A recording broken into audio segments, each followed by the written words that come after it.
They'd be shooting off. Bang, bang, bang, bang, bang, bang.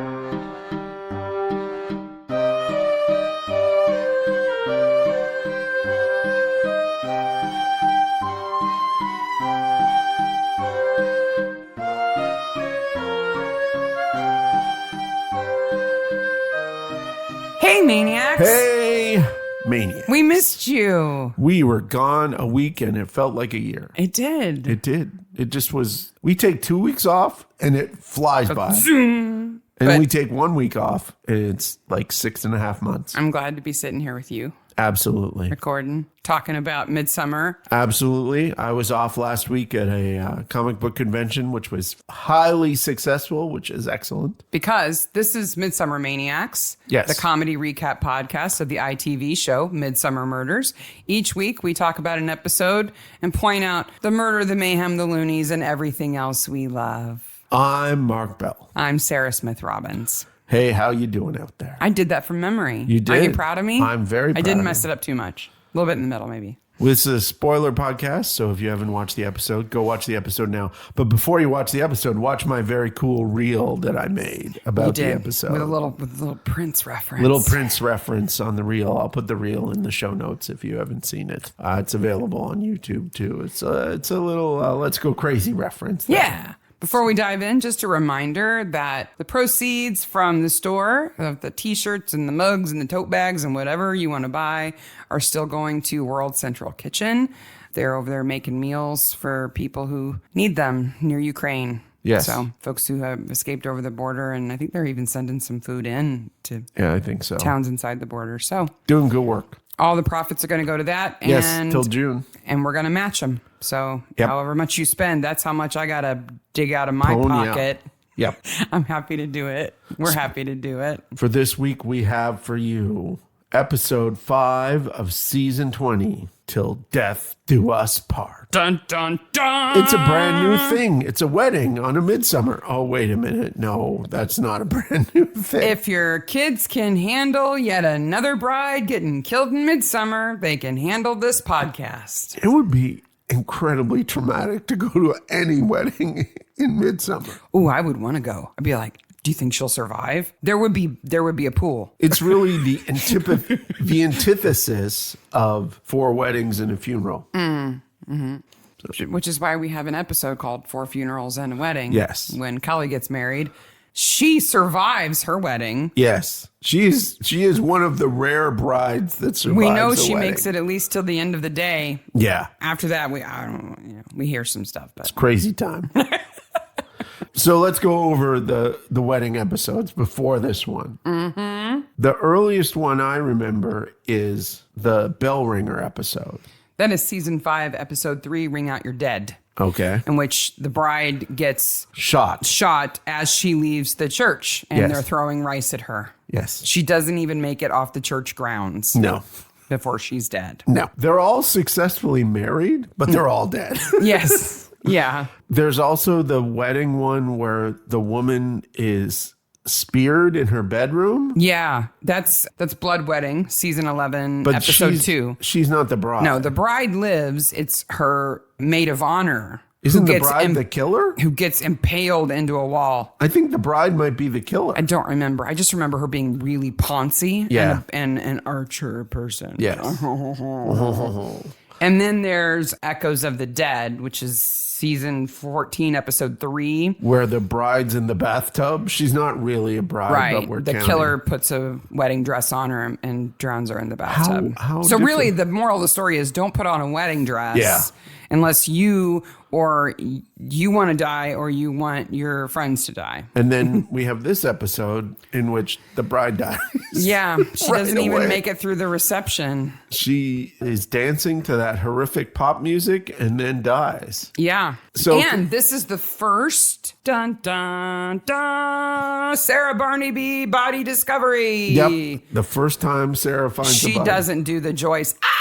No. Awesome scream face. She's like, She does that. Okay.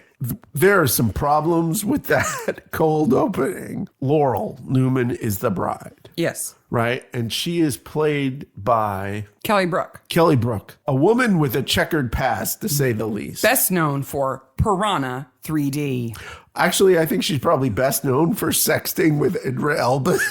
Oh, yeah. Probably. I meant like her work, like Yes. her professional work, not her personal life. No, she's a person, a celebrity person in England. Yes. Right. Yeah.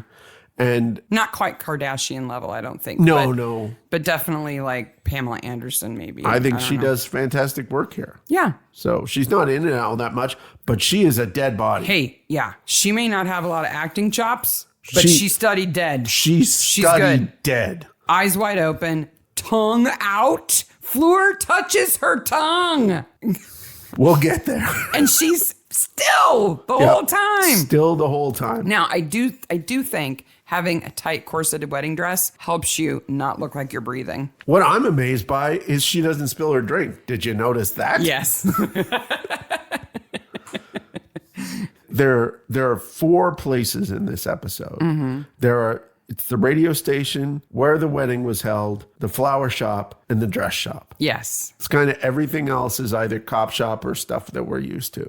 Well, there's the wedding planner's office, but we're not there very much. We're not there very much. And apparently Jordan just hangs out outside to have conversations. Did you notice that? Right off the bat, we've got 2 jerks. Yes. Right? Jordan Briggs is on the radio, and he is so incredibly rude. He's on Midsomer FM. He's not even clever rude. He's just rude. The voice of the county. And then when we meet Hazel, who is Sarah's college friend, she's rude. I remember, okay. She's mean to Barnaby, so I don't like her right away. I was like, we've talked about this before. I get about 10 minutes in the episode, I'm like, who's the killer again? Even though we're really close to episodes that we just watched. So I'm like, I wonder who oh, no, it's her. Yeah. I was like, immediately, I remembered it was her. And Hazel Webster is played by Fenella Woolgar. Ooh, that's a tough name. She's been in lots and lots of things. So much stuff. And she's been in roles where she is warm and caring, and she's got these big, bright blue eyes that can be really charming. But she also has these facial features that are kind of narrow and pinched. Oh. So when she wants to look nasty, she can do it. And right off the bat in this episode, when she's talking to John at the wedding, she's got that pinched face on. And I'm just like, I think you're the killer if I remember right. And if you're not, I hope you get killed because I don't like you. Yeah. Stop being mean to him. Right away. That passive aggressive mean with a smile. Oh, I hate that so much. Don't like people who do that. A couple of things right off the beginning in the cold open. There's a song. We checked it out. It's a fake song. The Feels Like Coming Home song? Yes.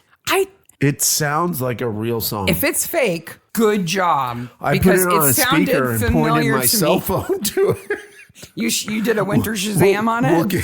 We'll get to Winter Shazam. I looked it up because I'm like, wow, they licensed a song. Who sings that song again? Nobody. It sounded so familiar to me. No. They have discs of these music that I'm sure that every production company has 5 or 6 of these discs. Yeah. And just puts it in. It was good. And then Sarah finds the dead body. Yes. Because they're at the wedding because... The groom's mother is her friend. Yes, the groom's mother is her friend. Pinch face Hazel. Pinch face Hazel. And then she finds the dead body of Laurel. Yes. Who is in her wedding dress. Yes. Supposedly killed by corset. We don't know that yet. Right. But her tongue is hanging out. And there's a ribbon tied around it. There's a ribbon tied around it. And her eyes are wide open. And she has a glass of champagne. In her hand. It is, I double checked. There are no photos. She does a good dead body. Yeah. There's no still shots to make it look like she's being still. She's actually being still. And on the slab, when it's just her with her hair wet, she's right on there. Yeah. Good job, Kelly Brook. There's one mistake that she makes. Her eye moves ever so slightly in one shot, but that's it. I don't care. That's good. She is, I would say, if not top 5, top 10 dead body in the entire show. I just imagine them prepping for that scene where her body's severed And somebody's got to come over and tie that ribbon around her tongue.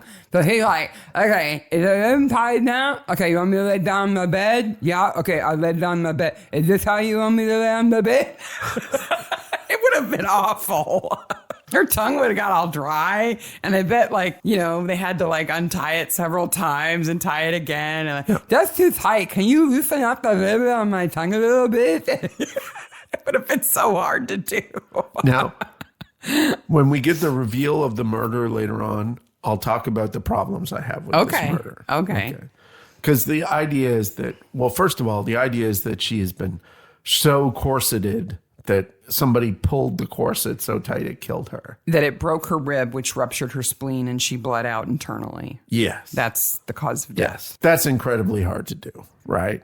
So we'll get to that. You want to talk? Okay. We'll get to that in the end. But there have been women, and, you know, it was almost a late 19th century, early 20th century trope that corsets were killing women. Like Murdoch has an episode about it, right? And there was a very famous actress named Kitty Tyrrell who was supposedly killed because she wore a corset so much it did damage to her internal organs. And she kind of became like the poster child. Like the poster child. If you put in corset death in a safe search, you get tons of Kitty Tyrrell stuff. Mr. Bell, we need to talk to you. We've been observing your search. Yes. We thought your wife's search was bad, but we need to talk to you. We find out from Fleur that she died this way. Yes. Right. And we find out that the dress was made by Lily Lulu. Serena is her name, but her company is called Lily Lulu. I looked as closely as I could. LilyLuluBridal.co.uk. I looked as closely as I could at that tag. Her name does not appear anywhere on the tag. No, and it's just... Barnaby later on says her name was on the tag. Lily Lulu was on the tag. Yes. That's her company. That's her. My favorite bit of the dead body discovery scene is afterwards where poor Sarah is sitting on the back bumper of the ambulance in a blanket. With a blanket. Clearly She's in shock. The groom is sitting on the stairs opposite her, losing it, falling apart, and the EMT gives Sarah some tea and walks away. Like, if anybody needs help, he needs help. Like, yeah, his parents are comforting him, but he should be losing his mind. And she gets the tea. I'm so broken because I didn't notice I did notice it on the third or fourth time through. Why are you watching that scene 3 or 4 times, Mark? Because the blonde woman who works at the radio station walks through.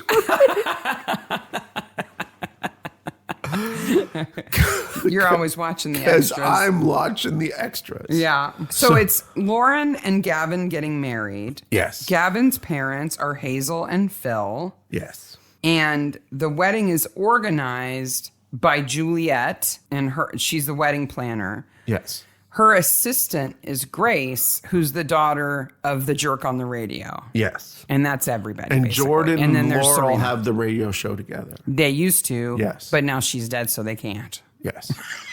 Right?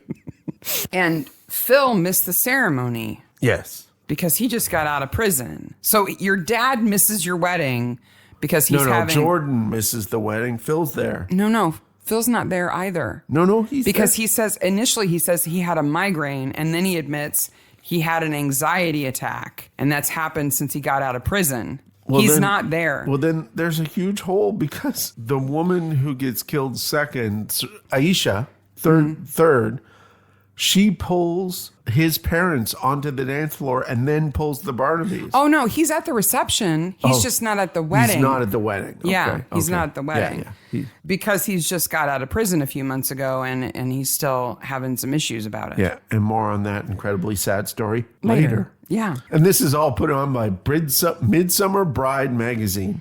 For some reason, do you know why it's put on by Midsomer Bride magazine? Oh, this is the kind of thing that happens all the time. I understand that it happens all the time. And a local celebrity being given a gift like this, I completely like, they are wedding industry people. He's a florist. Yeah. And keeps dead animals in a florist shop. And she's on the radio. Yeah. Like, that makes sense. But it's just never talked about. They won a contest. And all the other folks were part sponsors of that contest, right? So that's why she gets the Lily Lulu dress, and that's why Perfect Love Weddings is planning the wedding for her. Yes. And it's absolutely typical of local vendors like this to get together. Madam X. Have a contest and win the contest. Now, did you see the Midsomer Bride magazine cover that's on the big easel at the wedding and everything? Yes. I think that was good because that they would require that you do that, right? Yep. Even though they're paying for the wedding and it's your wedding, they would want to make sure they would have little requirements that you let everybody know this wedding brought to you by Midsomer Bride magazine. Other than the dancing, that is the only thing where the bride and groom appear together. Wow. I didn't notice that. Yeah. So I thought a little bit about Midsomer Bride magazine. Okay. Speaking about all the brides that die in Midsomer.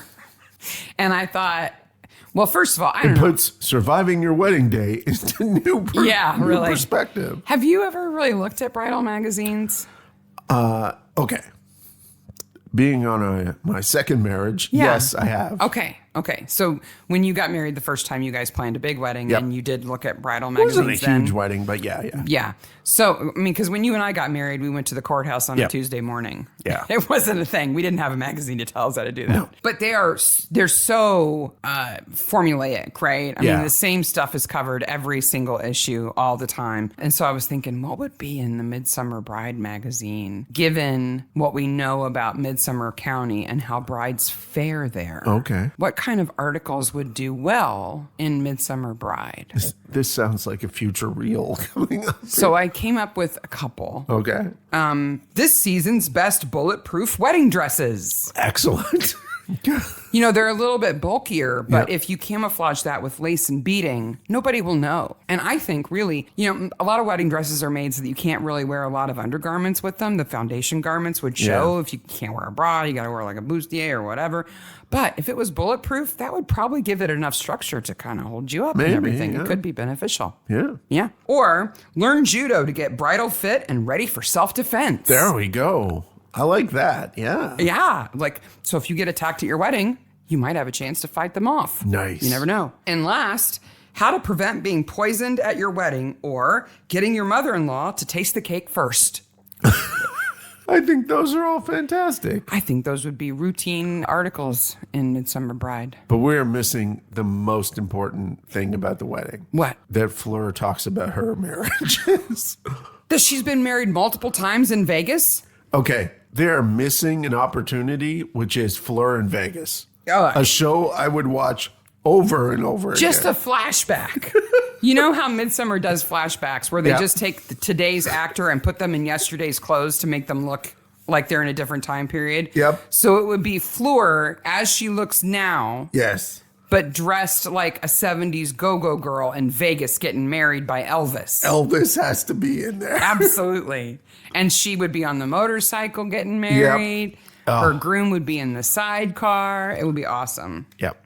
So I'm a little bit confused about one of the pieces of evidence that they find in Laurel's room. The beads that they find, they later connect to Hazel's wedding dress. Yes. So Hazel wasn't wearing that dress. No, she was going to lend it to Laurel. Okay. And she has the dress when she's smoking. Here's my point of confusion. Okay. You've seen Laurel and you've seen Hazel, okay? Everybody's beautiful. Everybody's great. Be proud of what you have. Those two women do not have the same kind of assets. No.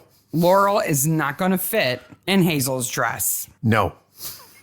Maybe the bottom half. Maybe. But not the top half. Not the top half. There's not enough stretch to go around.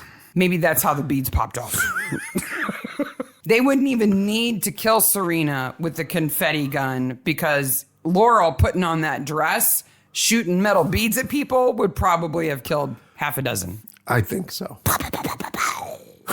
They'd be shooting off. Bang, bang, bang, bang, bang, bang. So the first place to stop, of course, is the radio station. Mm-hmm. And all of the scenes that Mark is watching at the radio station, Mark is paying no attention to what is happening. Mark is paying attention to the signs in the background and the software on the computers. Well, this isn't the first time that Midsomer FM or Midsomer Radio has been mentioned, is it? Remember Midsomer Radio when it was the two people in like a kitchen sitting at a table? Oh, yeah. That's right. Yeah. Yeah. But So now this is they're an actual radio station. Some of this might have been filmed in an actual radio station. But probably not the front office No. where Aisha's desk is. She's a producer. Okay. Right? Yes. So she's the person who sits on the other side of the glass in the booth and like cues you up to say it's commercial time or we've got a call on line 5, right? Yes. That's her job? That is her Okay. job as a radio producer. Why does she have a mic and sound equipment, sound editing software on her desk? I have that question in my notes. Okay. With no speakers. Well, I would assume she'd have to wear headphones if she's going to edit audio at her desk. Okay. Radio people are audiophiles. They have to be. Right. Okay. They would never edit with headphones. Is it real software? No. Not that I could see. It's They nothing I recognize. mocked up software? It's nothing I recognized. Because it looks like real software. It's got tracks with levels and a knobs. master. It's got virtual knobs. It's got virtual knobs like my software has. But Okay, go on. so we have the following shows at the radio station. Now, this is all of the scenes. One of them I had to wait to the very end. With the very last shot, just before it changes to You're another such a shot, nerd. it suddenly goes clear. I wish you guys could see Mark watch Midsomer at his desk on 2 monitors with his glasses way down on the tip of his nose, inches away from his monitors, zooming in, trying to read posters, documents, screens. This is his passion. Okay, so what do we got? So we got a regular show with a guy with headphones. He's like a DJ guy. Okay. It's called Party Time. Okay. Party time on Midsomer FM. Yep. Okay. Then they continue with the drive time, but there's a hard left turn. Mm-hmm. So they have drive time. So they have party time and drive time. Okay. Guess who the DJ is for drive time? I don't know. John Sound. His name is John Sound. Little nominative determinism there. Yep. Or is that his DJ name? I don't know. Because if it is, he's not very creative. No. They also have a poster for the show with Jordan and Laurel. Okay. And Is it called Jerks on the Air or something? But they're kind of yelling at each other. Or Pratt Points. It's kind of like that. Okay. But the big text you can read is "Have your voice heard" And be insulted. Yeah. Yeah. Which makes sense. Okay. Then we go crazy. On Sundays on Midsomer FM, you can listen to Sundays Chill. Okay. What do you think? When you think about Sunday Chill, what do you think as a radio I would think it's like show? laid back, easygoing music. Yeah, you wouldn't think snowflakes, would you? No. But they're all over the poster. Oh, because it's cold? It's Sunday Chill. It's chill? Wow. The morning show is called Rise and Shine with Sam and Pat.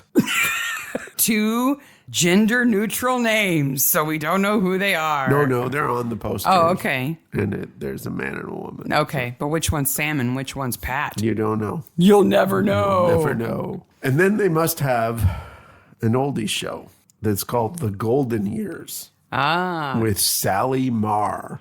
Is it gold? Does she have a calendar made of gold? It's golden years. That's the kind of crap my students pull when I'm like, hey, you need to put some graphics in this thing that you're making. And they just do a search for the word, grab the first image they see and pop it in. Yep. It's chill. Snowflakes. There we go. Yeah. Get it? Chill. It's a freezer. I put a freezer on there because it's chilly. Get it? She should not have that microphone or that software at her desk. Okay.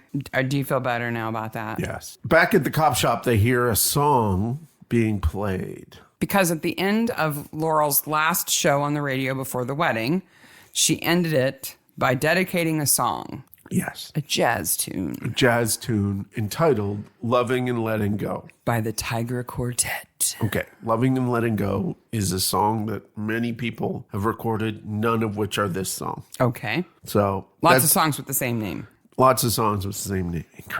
Incredibly bad country song. Mm-hmm. The Tiger Quartet does not exist. Oh, man. which I thought it was Tony the Tiger's band. No, I did a search for Great. Tiger Quartet, and you get lots of string quartets playing Eye of the Tiger. I love that Winter pulls out his phone, doesn't say Shazam, but clearly uses Shazam to identify the song. And Barnaby says, okay, from now on, you have to put a pound every time in this charity thing, every time you make me feel old. And Winter says, I'm not made of money. Did you see what the line. charity thing was?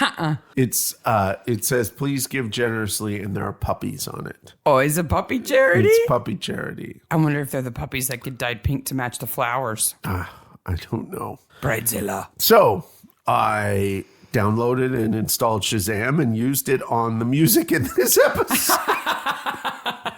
And it didn't help you at all because they're not real songs. Didn't help me at all. Not real songs. All of them did not come up. So let's talk about Serena Madison.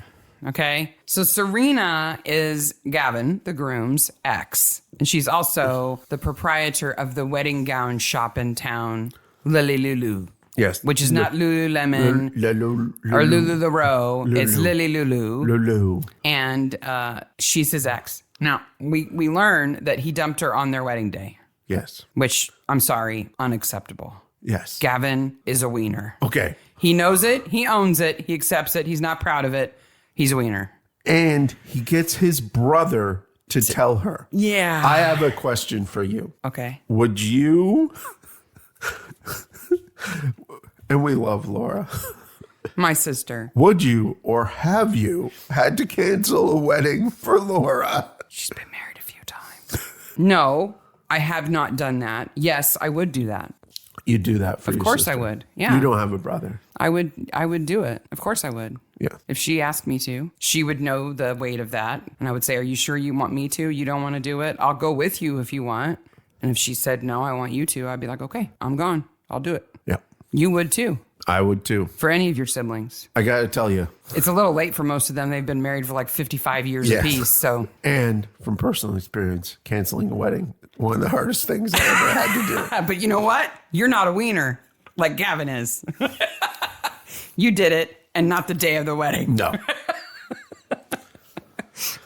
Now people are like, huh? Like a dog that's heard a sound. What is this story that Mark's not telling? The story you'll never hear. Okay, speaking of changing the subject. What's interesting to me about Serena is that she makes people take their shoes off when they come in. Okay? Why? Why? No. Okay, before that, the blocking in this scene is all wrong. They walk up to the door. Okay. Mm-hmm. A door of a public retail shop. Yes. The door has a sign on it. What does the door sign say? Open. Open. Right. They knock on the door. Why did they knock on the door? I don't know. She opens the door and says, you can now come in. Oh, really? You can now come into my retail establishment? Now, it's a small shop in which women try things on. There's not a back end to it. It's all right there in the front. So I kind of understand that when you're doing a consultation with a bride who's trying on a bunch of dresses, you don't want people just walking in and walking out. I get that. However, don't have an all glass front to your store if somebody's going to need some privacy. Now we can get it onto the shoes. Because she, and I watched, clearly has shoes on. Oh, yes, she's wearing shoes. It's men's dirty shoes that aren't allowed. Why are men not allowed to have shoes? I don't know. And then we come to Chekhov's winter Socks. Winter's winter socks. Chekhov's winter socks. That may be the name of the episode. Chekhov's winter socks. So if you're not familiar, this is a reference to Chekhov's gun. And Anton Chekhov, a famous playwright and writer, short story writer, said, if a gun or something of equal import is seen in the first act, it must be used before the end of the second act. Like something like that. You can't just have this like ginormous thing and it not foretell anything. My favorite one is whenever somebody says something like, their house is near a volcano. Oh, that volcano is going off. Or that boat's unsinkable. Yeah. Something like that, you know? Yeah. Then, it's We caught the shark. Yeah. It's all right. There's never... Or anything put on display in a museum. Yeah. It gets stolen. Yeah. Yeah. In Jaws, they catch the one and they're like, oh, they're lone animals. If there was one, there wouldn't be another one. Of course there is another one, right? So you're saying that his socks should come up again? What I'm saying is they don't come up again. Right. They're kind of like anti-Chekhov's guns. But how would they come up again? I don't know. And like the story beat is that he hasn't had time to do washing. Right. Which he's not as polished as he wants to appear, I guess. But they should have made a reference to it at the end. Like Sarah could have handed him a laundry basket like she had done his laundry or something. Or let him bring it over to wash it at their house. Something. You just want that loop to be closed. Something. So then I looked at the socks very carefully. Of course you did. They have snowmen on them. Yes. With sunglasses. Yes. They are super cool. They're snowmen. They're cute. They're very cute. So if this is the opposite of Chekhov's gun, what is it? What's the opposite of Chekhov? Sulu. Okay, we've just gone Star Trek. Okay. The opposite of a gun is a wiffle ball bat. So this is a Sulu's wiffle ball bat. That's what you're saying? There you go. Okay, we'll go with that. There are others. Don't you worry. There are others. This episode has weird things like that. They've also found the Madam X card in Laurel's purse or bag or whatever, and they don't know what it is. They don't know. Ooh, Madam X. Winter checks the PNC. You know what the PNC is? Mm-hmm. You do? Yeah. What is it? I don't remember what it stands for. The Police National Computer Service. Yes. Holmes. Yes. Is what most people call it, is Holmes. So then there is this weird, strange scene where Juliet comes out of her wedding planning business, which would not have a retail outlet usually. They have to have an office of some sort. They might have an office. Yeah. And Jordan approaches her like he's been waiting there for her to leave. Like he's just been outside, hovering, waiting. It's strange. He's creepy. I don't like him. No. I don't like him at all. No, you're not supposed to. I don't like the way he treats his daughter. I don't like the way he acts on the radio. No. So the cops go see Gavin to ask him about canceling the wedding. And he's at work. He's at work. The day after his wife was killed at their wedding, he's at work. Okay. I have some problems with days with this episode because when do you get married? They got married on a Friday night. Oh, they did? Yes, they did. Okay. There are a lot of people in that radio station for a Saturday morning after a wedding. They're all hungover. Well, but they do get married on a Friday. Shop. Would this florist shop not be closed? Like, isn't he expected to go on his honeymoon? He thought that he could get his mind off things by going into work. You'd think he would have an assistant going, Gavin, go home. Yes. Gavin, get out of here. Yes. But we also see Serena scuttle away because she's brought him a bouquet. She is evil. She's really evil. She went to another florist and got special flowers and I don't know. It'd be worse if she went in there, ordered a bouquet from him, paid for it, and then shoved it back at him. Yeah, but she went to another florist, had a bouquet specially made up that she knew he would understand, and brought it to him. Yes, because he understands the special language of flowers. Yes. Do you know about the language of flowers? It's a Victorian thing. It is. Yeah. And it's code. Yeah. They call it floriography. Floriography. It is the encryption of messages in flowers. It's hardcore. It's serious. Okay, it's hardcore and it's serious, but it is a point of privilege. It's a rich person thing. No, not necessarily, because you could pick wildflowers and give them to the person you hate. Okay. And send them a message if you wanted to. Here's a flower. I hate you. Why not just ignore them? Because we're Victorians and we like to go full out on everything. Yes. So I went digging. Okay. Gosh, I love ebooks. I love that I have access to an incredible library with a ton of electronic books that go way, way, way back and have character recognition on them so I can search them. Because I looked through 4 floriography books. Okay. from the mid 1800s. Nice. And compared Yes. what they said about certain flowers. Because what I wanted to know, my quest, was to create the meanest bouquet possible. Okay, first of all, is Gavin right with his evaluation of the flowers that she gave him? Yeah. Okay. But the reason why I prevaricate about that is because the same flower can mean really different things, Yeah. right? Is it like Kind of opposite this things. plus this equals this? No. Or this plus something else equals No, something? it's just this flower could mean I love you or I hope you die. That's not depending really- on who you ask. It's not messages I want to cross. And some of the same sources have like a list of what a flower means and include things like I love you and I hope you die. Oh, So it's confusing. yeah. For example, you can see across the room here. Yes. I have a chart. Oh, you do? Right? Wow. This is a list of flowers. Here are the good things they can mean and the bad things they can Okay. mean. It's Okay. amazing. Okay. I want to tell you a few of the really fun ones, and then I'll tell you about my meanest bouquet I can make. Okay. I'm just amazed by how specific they can be. Okay. Like a peony Yes. can mean bashfulness or compassion or bravery, Okay. but it can also mean anger and shame. Those are different things. Very different Yes. things. A petunia can mean your presence is soothing to me, or I disdain you. I resent you. I'm not as prideful as you are. Those don't go together. No. There's a plant called the dragon plant that if you include it in a bouquet means I'm going to get you. That's all it means. There's no good meaning for it. It's just I'm going to get you. Some of them are kind of obvious, like nettles are for cruelty. Which, yeah, stick your face in that bouquet and see what you get.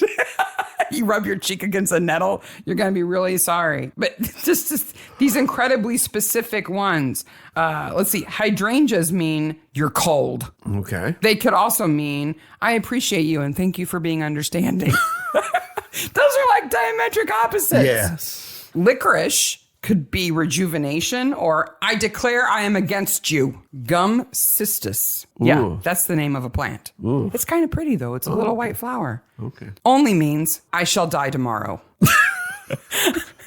Like, do you just send a bouquet of gum cistus to all of your friends to say, if you want to come see me, this is it.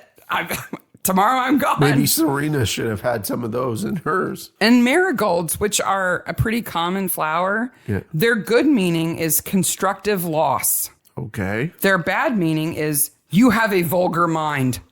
I think that's probably constructive. Why is that a message you even need to send? No. Like if somebody says something rude to you, just don't talk to them anymore. Don't send them a bouquet of marigolds to tell them. Certainly don't put in a review on Apple Podcasts.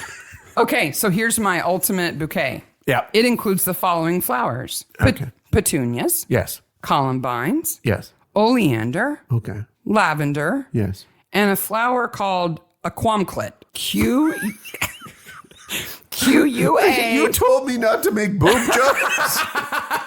You spell it Q-U-A-M-O-C-L-I-T, quamoclit. Okay. It's a pretty little flower. I'd never heard of it before. All those flowers, except for that one, Quamoclit. are fairly regular. Oh, too. yeah. They're normal flowers. Yeah. We have some of them growing in our yard. Yeah. Okay. So the positive meaning of this bouquet Yes. could be your soothing strength and beauty comfort me. I was devoted and in love with you from first sight. That's a wonderful message. Or fear me. I'm dangerous. I feel only anger and disdain for you because you're cuckolding foolish busybodiness. Whoa! The same flowers. How do you know? Mom. How do you know? Wow. So maybe he's misinterpreting her bouquet. Maybe. Maybe hers means the nice version and not, I disdain your cuckolding foolish busybodiness. There is so much in this episode because we have yet to even get to the dead rabbit in this scene. Oh, and by the way, if anybody ever gives you geraniums as a gift, Yeah. throw them right back in their face because they mean stupidity. Oh, jeez. They mean you're a dummy. Okay. And that's it. I just love that oleander means beware, I'm dangerous. I will die tomorrow. Beware, I am dangerous. I'm going to get you. You cuckold, foolish, folly, idiot, busybody. Yeah, it's the quamoclit can either mean love at first sight or you're a busybody. Wow. Mixed messages. Same difference. You know? Yeah, oh well. It kind of explains a lot of the Victorian fiction where everybody's like, I love him, I hate him, he loves me, he hates me. I guess so. Because it's all like, they don't even know what their bouquets mean. No. Maybe we should plant some quamoclits, though, just so we can tell people that's what they are, because it's fun to say. Anyway, go on. Gavin wants to point the finger at somebody, and his likely suspect, rightly so, is the person sending Laurel dead animals. Yes, like roadkill in a box with a ribbon tied around its tongue. And they said, quite rightly, we threw them all away. And Gavin goes, Except hold one. on. Except one, I kept one. Except for one, I kept one. In the chiller at work. Okay, so now I go on the weirdest search of this episode. Which is, would a florist have a freezer? Yes. Okay. What equipment is required to open a flower shop? I know they keep flowers chilled to keep them fresh. So they have fridges. Yes, they have professional chillers. Yeah. Which the glass fronted cases. Yes. Where they keep the buckets. Do you know how much one of those would cost? They're expensive. Just give me an estimate. $3,000. Yeah, about that. $2,600 to $3,000. I looked at a number of them. Okay. In fact, there are a number of articles on websites about starting florist shops about warning you not to get a freezer, that you cannot freeze dry plants in a freezer. A freeze dryer is a completely totally different item. Yeah. Right? It's not a freezer. No. So, in fact, many of the sites I went to said,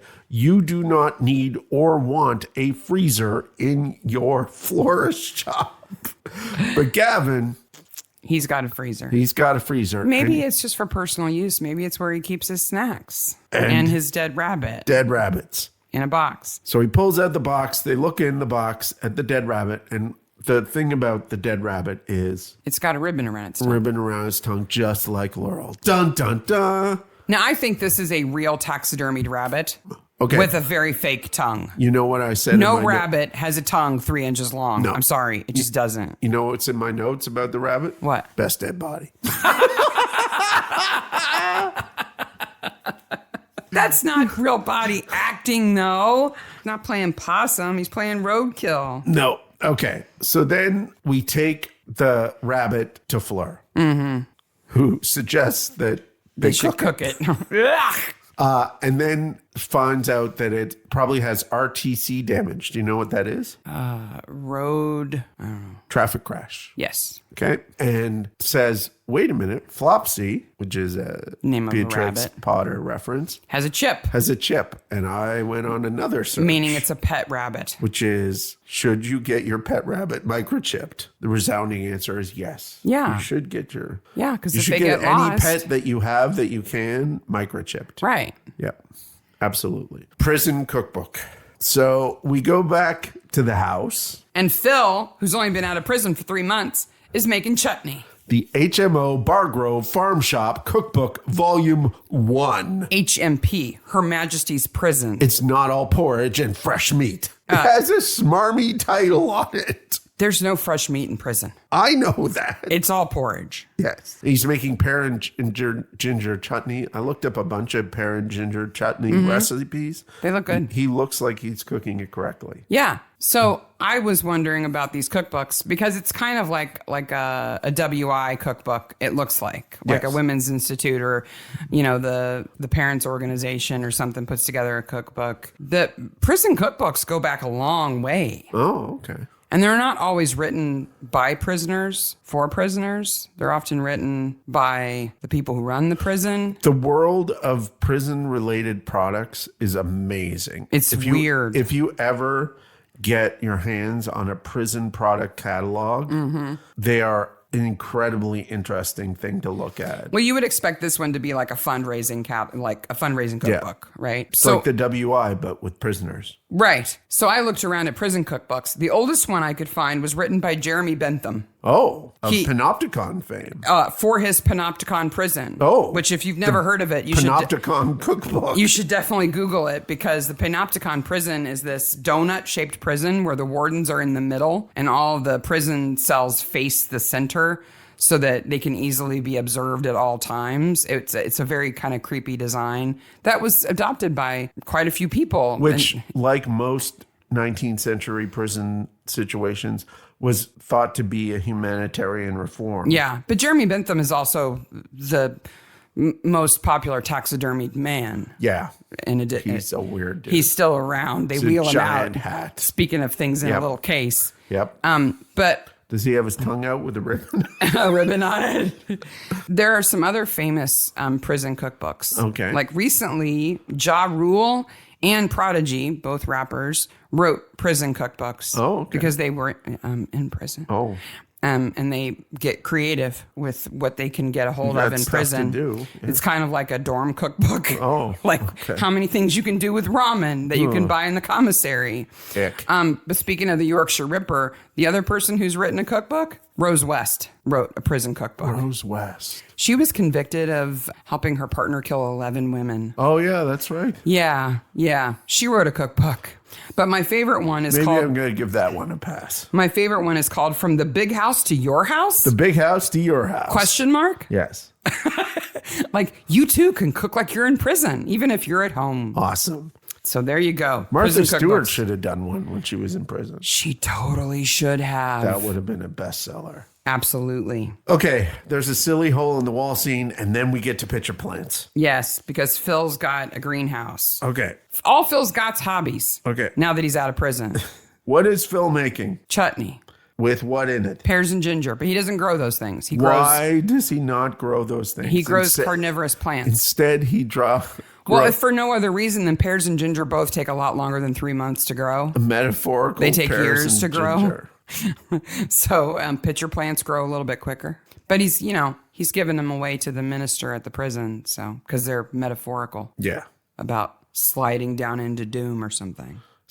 Grace sneaks out in the worst sneaking out of all time. She comes down the stairs. Clump, clump, clump, No, clump. she doesn't have her boots on yet, so she's silent. No, she so would have been heard. Yeah, I mean, I don't know how long her mom has been gone or where she's gone to, but Jordan is clearly an overbearing parent. Yeah. I would think he would have ears like radar. Yeah. Now he's listening to music, and British houses have a door on every room that's always closed. So maybe that helps. But yeah, it's not hard for her to get out because she's working for Madam X. Then the episode spends this weird kind of 15-minute period in the middle trying to frame Gavin for this crime. Yeah. And he looks super guilty. He's got $15,000 in credit card debt. Well, there's this whole storyline about Gavin's brother, right? Yes. So Gavin is the older brother. His younger brher, Noel, is dead. Yes. He had an epileptic fit, supposedly. That's what Phil tells us, is he died of an epileptic fit. But we find out later he died of a drug overdose. But there's this whole guilt thing. Yes. Right. So this is the brother that Gavin asked to tell Serena that he was canceling the wedding. Yes. So you have to wonder, did that push him to do drugs? Was he already on drugs? It would not be an easy thing. No.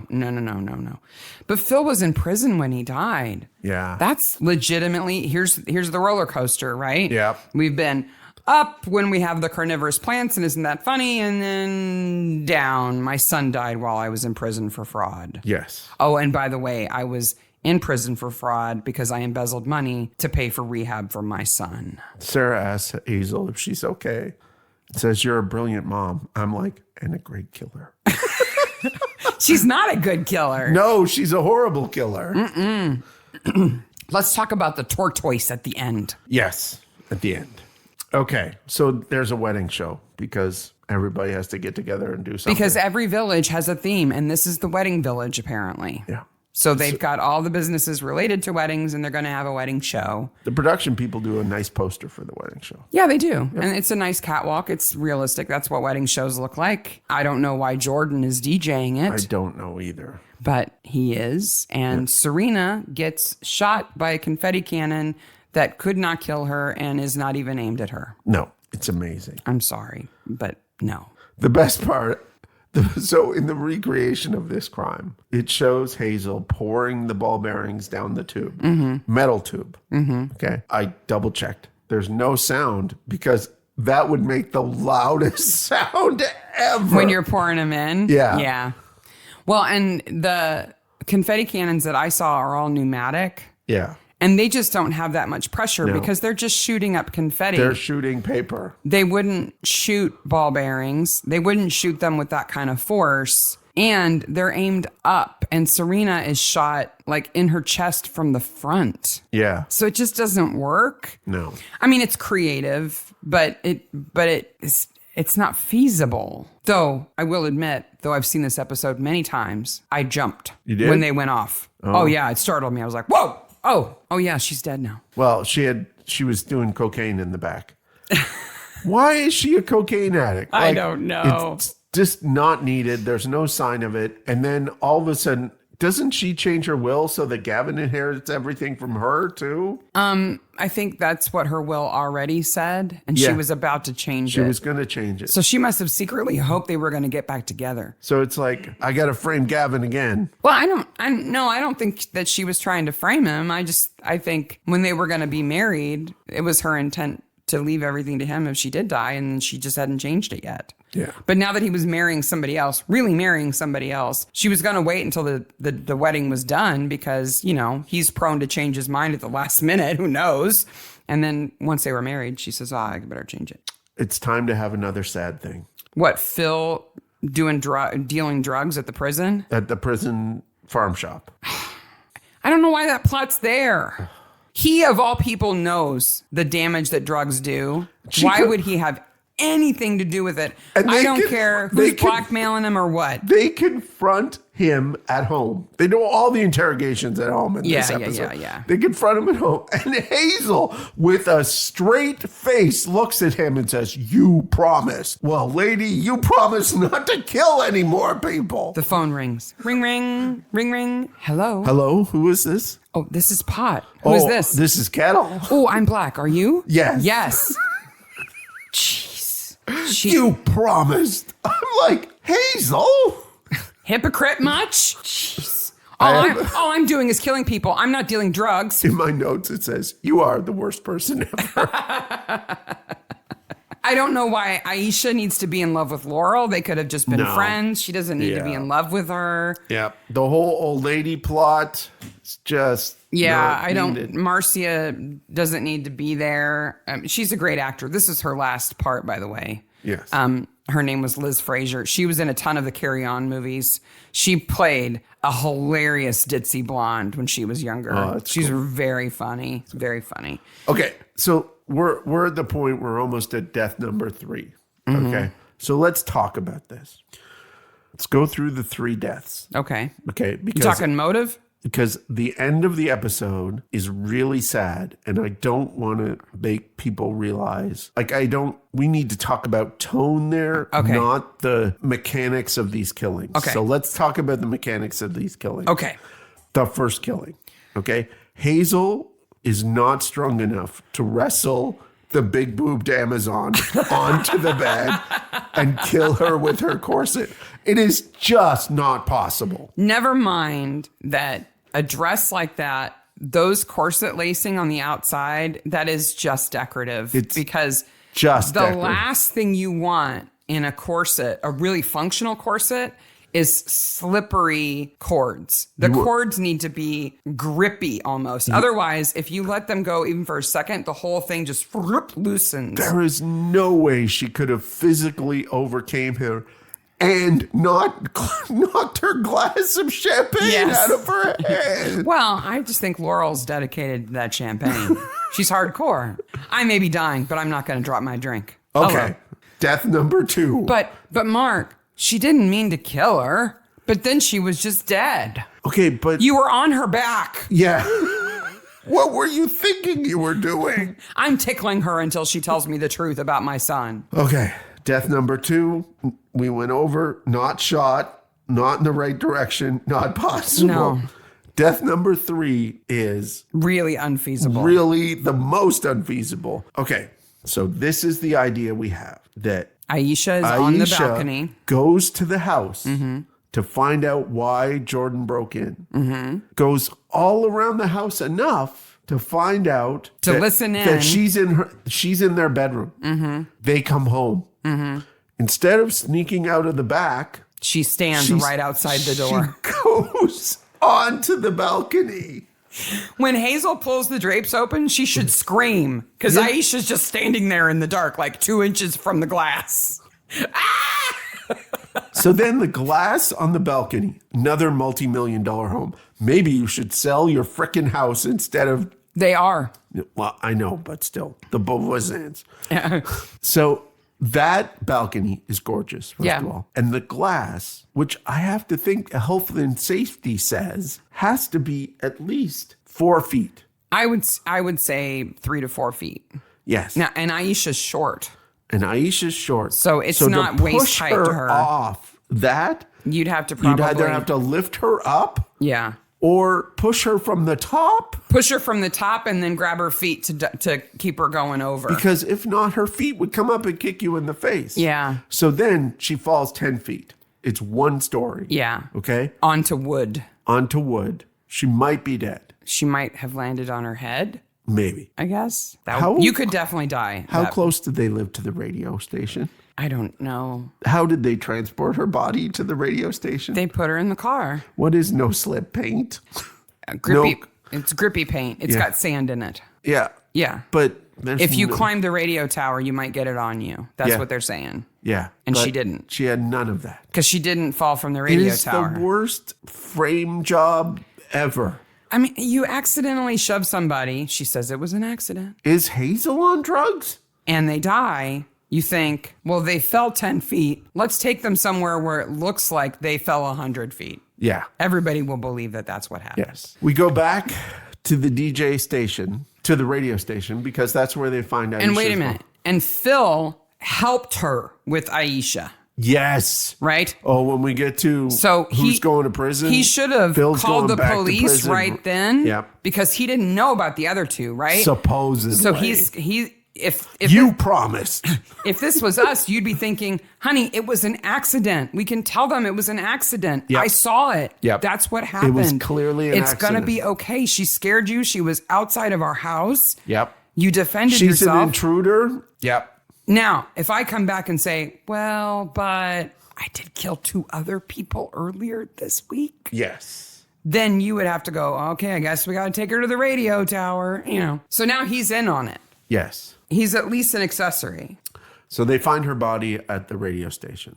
And they go inside the radio station to find out her timetable. And they have this amazing app called DJ and Call Screen Pro version 3. Okay.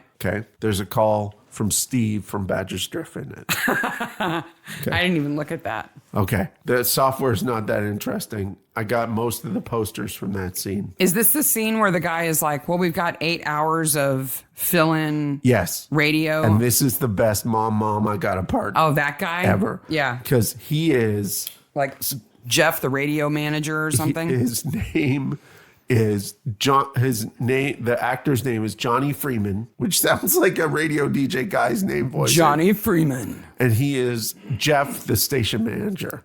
Jeff, the station manager on the chill He's hour. got lines. He comes out of nowhere. Yep. Definitely, mom, I got He's an informed dude at the radio station who's got some evidence that makes Jordan not have an alibi. I'm excited by the posters. I'm excited by the computer screen. I'm excited by mom, get apart. Yeah. And then I'm completely forget all of it. Why? So what is Winter doing in that scene? I don't know. He's at the back computer and he's looking at footage from the CCTV. Okay. Everything on that desk is red. The stapler. What? The cup. How did the I not telephone. see that?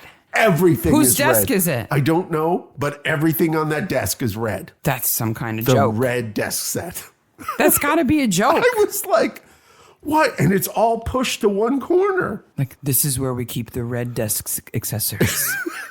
Somewhere else, there's a yellow desk. Yeah. That's weird. That's super weird. Very Way to go, set people. Yeah. Good job. Sarah Barnaby does the worst thing she could possibly ever do at this point in time. She takes some food over. Okay. She's totally meddling this whole episode. Yeah, She goes to see she is. Marcia, which nobody asked her to do. No. And then she goes to see Gavin, which nobody asked her to do. No. She's meddling. She's being nosy or something. Yeah. And Hazel is smoking like it's an evil thing to do. She's like,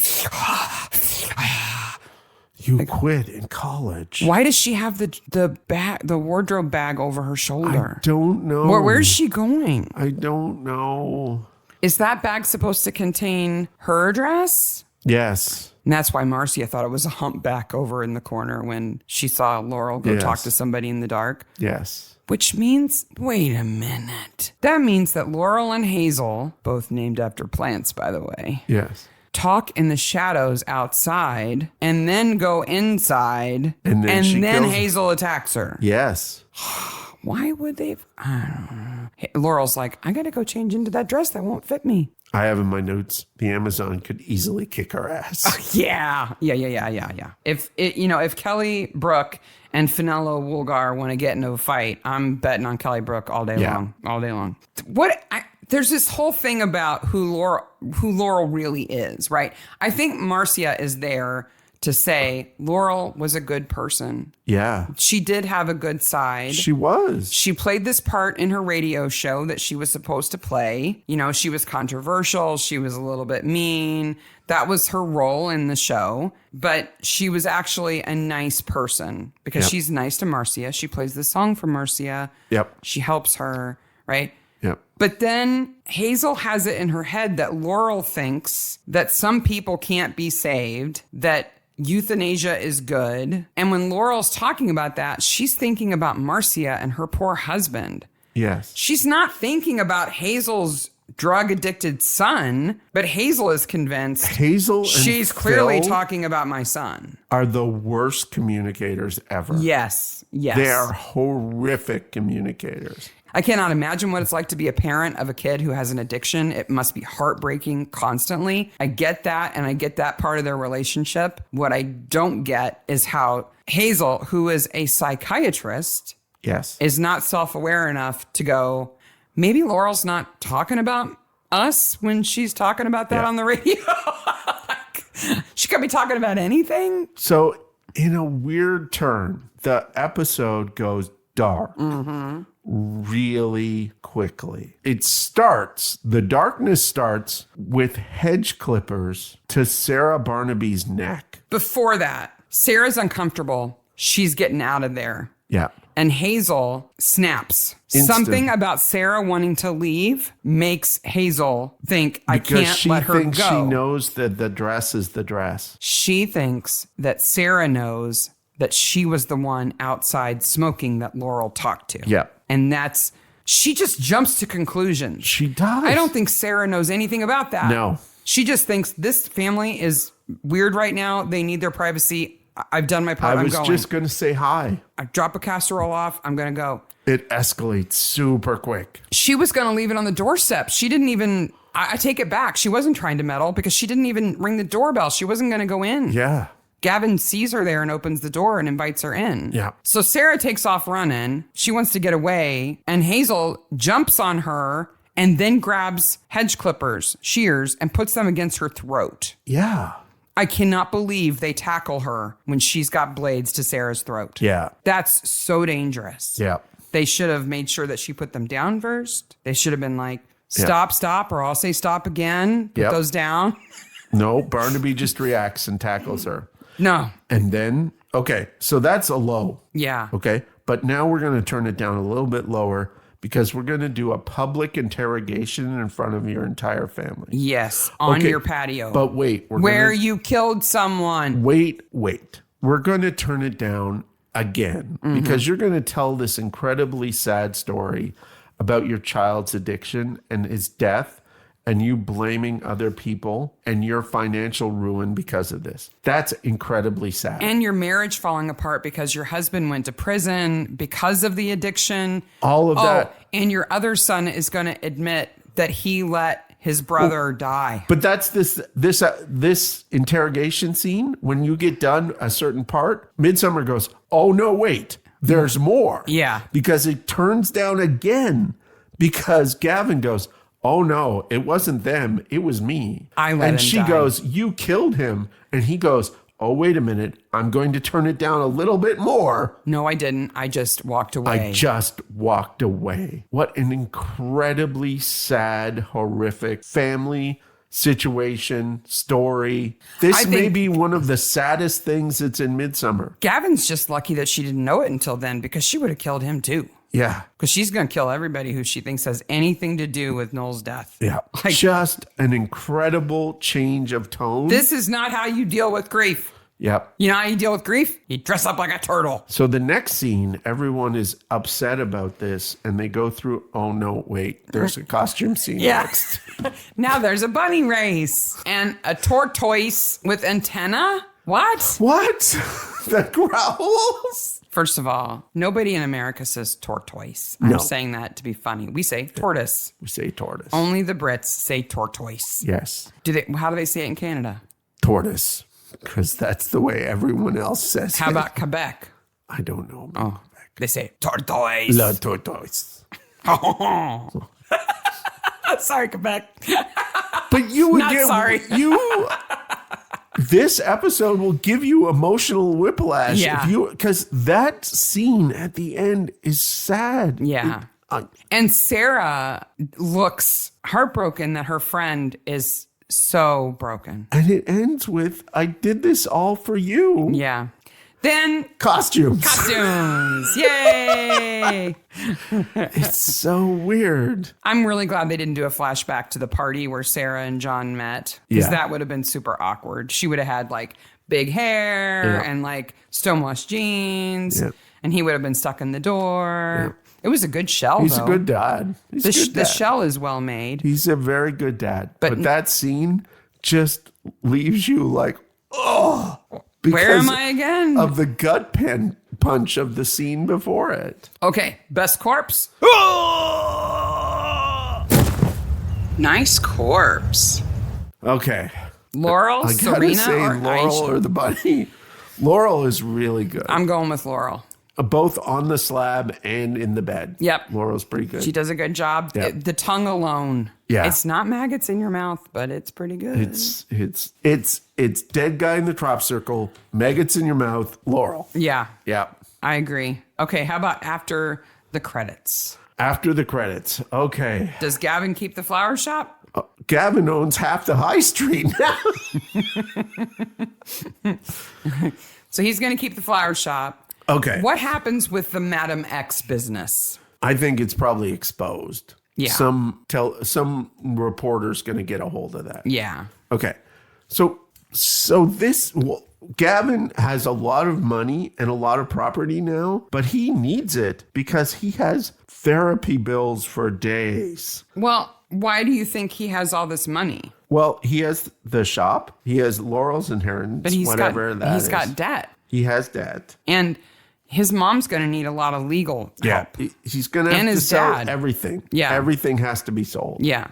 So I don't think he's going to be Never well mind off. dealing with the crushing mental situation. That he's the only person in his family who's not dead or in prison? Yes. Yeah. Because dad's going to jail. He's an mom's accessory going to for jail. sure. Yeah. Oh, that whole family is just sad. Yeah. What about Jordan and Grace? Think they're going to make up and be good dad and daughter? No, I don't. I don't think their relationship is in any way mended or helped. I don't think so either.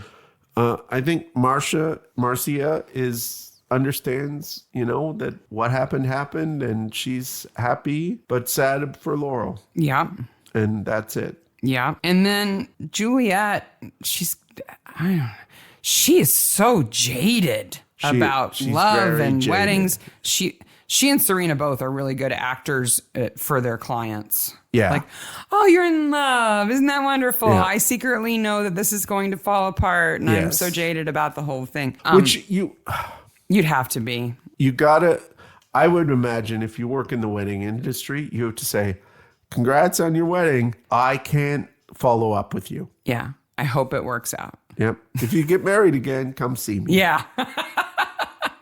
Renew your vows. That's what I meant. That's what I meant. Oh, boy. That is Till Death Do Us Part, Season 20, Episode 5. Be careful what bouquets you give people. You don't know how they'll interpret them. Do not get married in Midsomer County. Don't. Definitely not. Everybody Midsomer, go to Vegas to get married. Work for Fleur. Kind of. She didn't die. No. So it worked. I still want the spin-off show, Fleur and Sarah in Vegas. Fleur's Adventures. I would just follow Fleur. Yeah. Yeah. I mean, nobody can guarantee that the marriage is going to work. But if you leave Midsomer, you might live to see the next day. Maybe. Maybe you'll make it to the honeymoon. Maybe. All right.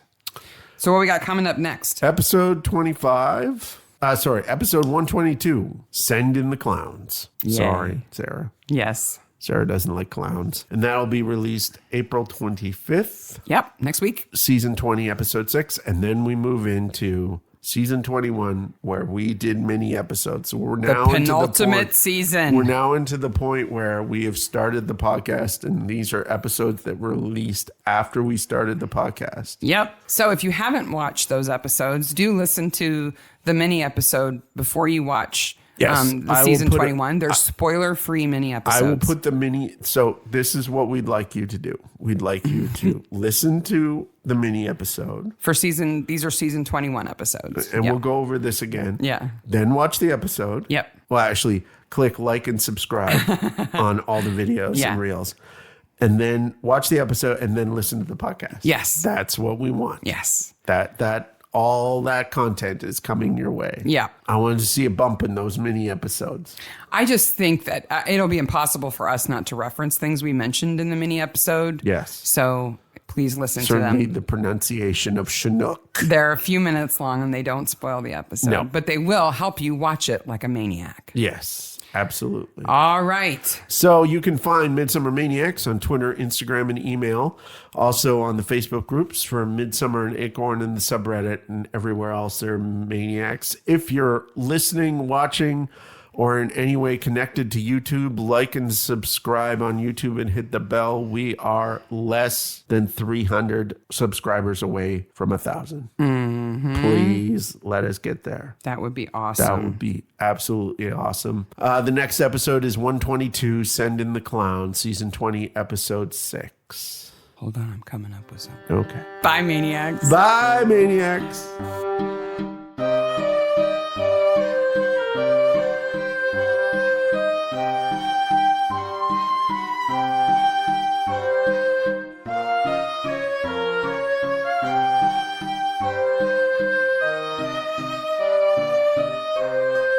One thing I forgot to mention on this little last note here, Okay. after the credits or whatever, is that there are actually some edible things that are listed in the floriography list. You can make an evil salad.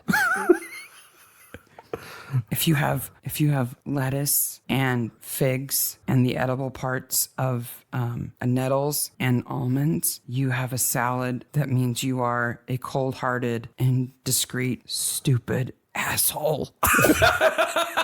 And that's going at the end of the episode.